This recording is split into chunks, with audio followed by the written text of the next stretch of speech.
por natureza, filhos da ira. Filhos da ira. Hoje existe uma dificuldade das pessoas entender que Deus é irado contra o pecado e contra o pecador. Aquela frase que nós ouvimos muitas vezes: Deus abomina o pecado, mas ama o pecador. Se ficar somente nisso, não é verdade. Não é verdade. O que é verdade dizer é: Deus abomina o pecado e ama o pecador arrependido, remido, lavado pelo sangue do Cordeiro. Aí sim Deus o ama.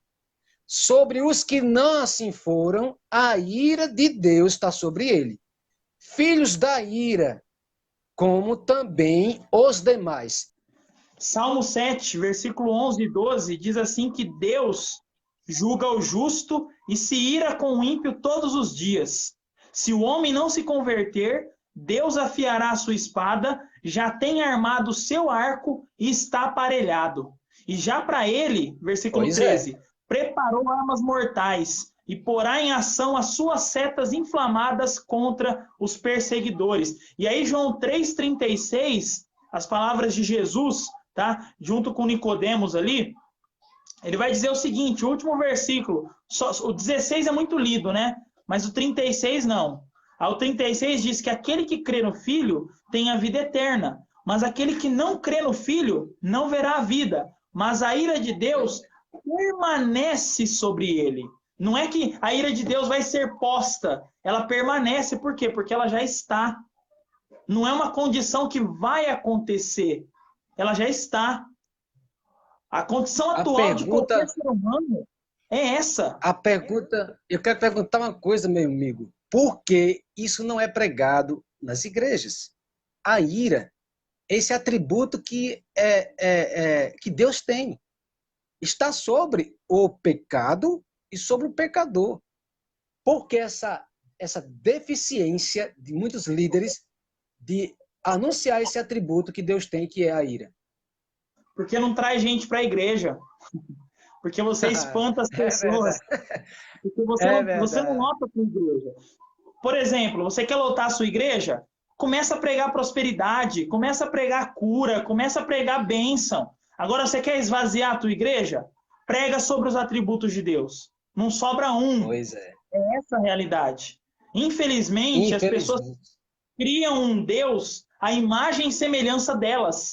Então, não é mais um Deus que é santo, santo, santo. É um Deus que só é santo mais ou menos, né? A santidade de Deus está completamente interligada com a sua justiça, que está completamente interligada com a sua ira. Por que Deus é justo? Por que Deus ele se ira? Porque ele é santo. Um Deus santo não compactua com o ímpio, não compactua com quem está sujo. Agora, podem perguntar aí, algumas pessoas podem perguntar, mas como então que alguém vai se aproximar de Deus? O pastor falou, o sangue de Jesus cobrindo a pessoa, ela é capaz de se aproximar de Deus. É somente assim. A gente vai ver lá em Romanos 8, que o apóstolo Paulo vai dizer que nós não sabemos como orar, mas o Espírito Santo intercede por nós com gemidos inexprimíveis. Então, se não é o Espírito Santo entregando a nossa oração a Deus, nem isso nós conseguiríamos fazer. Romanos 5 vai dizer que nós somos justificados pela fé em Cristo. E com isso, nós temos paz com Deus. E aí, eu estou lembrando dos textos aqui. E aí eu lembro de Efésios aqui também. Ele vai dizer, por exemplo, lá no versículo 6, Efésios 1:6, para o louvor da glória da sua graça, pela qual nos fez agradáveis a si mesmo no amado. Ou seja, nós éramos desagradáveis a Deus. E nós somos feitos agradáveis a Deus. Por causa de Cristo, nós somos agradáveis. Por causa de Cristo, nós podemos nos aproximar de Deus.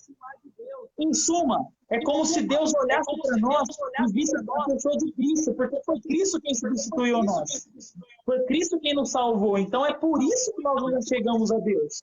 Do contrário, nós não conseguimos nos aproximar nem um palmo para perto de Deus, porque Ele está irado conosco. A ira de Deus é como uma espada sobre a cabeça do homem. A qualquer momento ela cai. E quando ela cair, é condenação eterna.